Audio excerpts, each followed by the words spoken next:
Las elecciones en Estados Unidos salieron tal y como querían los grupos de poder. Quitaron a un presidente que solo había traído una muy mala imagen a la nación. Se les salió de las manos, quedando demostrado una vez más que una nación no es una empresa y que una de las peores opciones que le puede pasar a una nación es elegir a un empresario como gobernante. Por otro lado, queda también al descubierto una vez más la falsa democracia que proyecta esta nación, pues la forma en la que está planeada la elección presidencial es un tanto engañosa, ya que no se basa en el voto de cada uno de los habitantes. Pero expliquemos esto tomando en cuenta las siguientes características de la misma. Número 1. Las elecciones para presidente de los Estados Unidos se realizan cada 4 años, el primer martes después del primer lunes de noviembre. Número 2. En general, las elecciones primarias se usa el voto secreto. Esto lo explicaremos más adelante. Y número 3. También pueden participar en debates con candidatos de otros partidos. Durante las elecciones generales, los estadounidenses votan por el presidente en los centros de votación, pero la suma total del voto popular no determina el ganador. En cambio, en las elecciones presidenciales, el ganador se decide con el colegio electoral. Para ganar las elecciones, un candidato debe recibir la mayoría de los votos electorales. En el caso de que ningún candidato reciba la mayoría de los votos, la Cámara de Representantes elige al presidente y el Senado elige al vicepresidente. Hasta ahí podríamos decir que el proceso es democrático, pero en la realidad el electorado no elige a un presidente, sino a los miembros del colegio electoral, quienes a su vez estos votarán después de la elección general y el candidato que obtenga más de la mitad de estos votos, o sea, un mínimo de 270 de 538, será el ganador presidencial. Esta democracia es una falacia si se ve a fondo, y no solo por lo que los medios nos dan para digerir. El pueblo norteamericano es engañado cada 4 años y el mundo entero también. Solo hay 2 partidos que se disputan el poder, y a veces uno que otro millonario que entra al juego de manera independiente. Pero estos siempre han coincidido en una característica, el extremismo, sabiendo que no ganarán, pues la supremacía de los partidos clásicos y el conservadurismo del pueblo norteamericano hacen creer que es una democracia, cuando solo hay 2 verdaderas opciones a elegir, los demócratas o los republicanos. Con estos dos, la historia nos ha dejado ver que las diferencias entre uno y otro son casi nulas, pues ambos continúan con una labor armamentista, beligerante y con un fondo intervencionista e imperialista a nivel mundial. Pasemos a esta última elección presidencial donde quedó al descubierto las contradicciones de la clase dominante.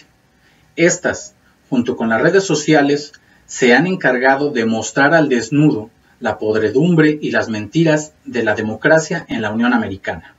El primero, Biden, por el Partido Demócrata, y el segundo, Trump, por el Partido Republicano, nos muestran las pocas y hasta parecidas opciones que existen en la elección. Biden, por un lado, en 1999, durante el mandato de Bill Clinton, votó a favor del bombardeo en Yugoslavia, siendo esta la primera campaña de bombardeo de los Estados Unidos en Europa desde la Segunda Guerra Mundial. Biden fue uno de los 77 senadores que votó para invadir Irak en 2002. Ya como vicepresidente de Obama, apoyó las intervenciones de Libia y Siria. Por otro lado, Trump, que era el presidente en turno, venía acusado de llegar al poder por un presunto fraude electoral auspiciado por Rusia, caso que no lograron probar, aunque los medios de comunicación le dieron un fuerte impulso a esta nota. Por un lado, para debilitar el mandato de Trump y por otro lado, para hacer ver a Rusia como intervencionista en el proceso electoral de los Estados Unidos. Durante el proceso electoral fue más que obvio el apoyo de los grandes medios de comunicación al actual presidente Biden, y fueron pieza clave para que esto se diera. En otras áreas, como el aborto, la política social y fiscal, la migración o las protestas raciales de los últimos meses, Trump defendió a capa y espada las posturas ultraconservadoras, pero en políticas de guerra parecía ir en contra de su partido, y aunque no declaró la guerra a ninguna nación durante su mandato, sí tomó posturas de enfrentamiento contra China y hasta con la propia Rusia, a la que los medios culparon de llevarlo al poder. Cabe mencionar que también expulsó a diplomáticos cubanos, siguió manteniendo el apoyo económico al autonombrado presidente interino de Venezuela, Juan Guaidó, así como endureció las sanciones contra esas naciones en un acto vil de intervencionismo. Ante este escenario, es obligada la pregunta, ¿cuál le convenía más al panorama internacional, Biden o Trump? Y la respuesta es simple, ninguno, ya que no es cuestión de personajes, sino de políticas de los grupos de poder. Y estos solo defienden a la política que le beneficia a ellos mismos.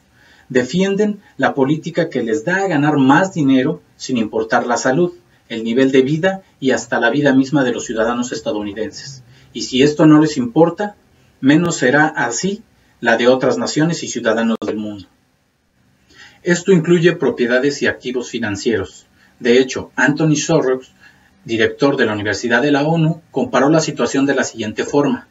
En un grupo de 10 personas, una tiene $99, mientras que los 9 restantes comparten el dólar que sobra. Esta visión del mundo es ayudada por la implantación en las personas de la idea de la meritocracia, es decir, de la idea que para salir de la pobreza solo es necesario cambiar de actitud y pensar solo en uno mismo, como si no viviéramos en una sociedad, donde todo trabajo tiene que ver con el buen funcionamiento de la misma.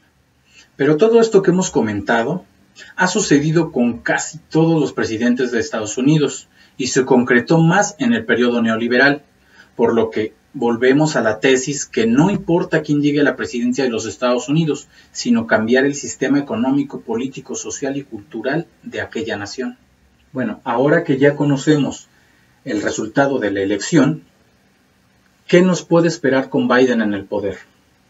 Ok, si bien es cierto que este proceso electoral fue muy peculiar y más con la toma del Capitolio por parte de grupos de extrema derecha, que hasta ahora no podemos explicarnos cómo fue posible que pudieran acceder a él, a uno de los recintos más custodiados del mundo, sin problema alguno, como si los estuvieran esperando, y más después de un llamado del propio presidente en turno, Trump, a no aceptar la derrota electoral. Tal parecía que Estados Unidos era otro país más intervenido por Estados Unidos, y la toma de protesta fue de las más abandonadas. No solo por la pandemia, sino por la cantidad de seguridad y personal bélico que se postró a los alrededores del Capitolio. Banderas en lugar de personas fue la imagen mundial alrededor de unas 25,000 tropas de la Guardia Nacional, el triple de seguridad que en la toma de Trump, 5 veces más que las tropas que mantiene Estados Unidos en Irak y Afganistán. El presidente saliente no asistió, huyó. Imagen que no ocurría desde 1974 con Richard Nixon y el muy famoso Watergate. Twitter intentó darle una nueva cara a la Casa Blanca archivando los tweets de Donald Trump en otra cuenta y haciendo ver la ascensión del nuevo ícono de la democracia norteamericana, Joe Biden. ¿Victoria de la democracia? No lo creemos. Pero a todo esto, ¿quién es Joe Biden? Se ha implantado en la cabeza de las personas a nivel mundial que ahora con Trump fuera de la presidencia las cosas pueden mejorar, como si fuera un programa de concurso de popularidad, a ver quién me cae mejor o a ver quién me cae menos peor. Y con eso mejorarán las cosas. Y aunque la dialéctica nos dice que nada es igual, que las cosas cambian a cada momento y que no hay dos momentos iguales, si revisamos la historia de los personajes que han presidido la Casa Blanca, podemos ver que ha habido personajes que los grandes medios han pintado como un verdadero cambio, como lo fue el caso de Obama. Obama, personaje que declaró guerras y asesoró intervenciones y continuó en general con la política norteamericana de siempre. Bueno, hasta el Nobel de Paz le otorgaron. Y este simple ejemplo nos demuestra que no habrá cambios significativos a menos que se cambie de sistema. Y esto solo podría ocurrir con la organización de la gente allá en ese país del norte, como en el resto del mundo. Un buen porcentaje de sus compatriotas consideran a Biden un presidente ilegítimo, que llegó por fraude y que algunos lo tachan hasta de comunista.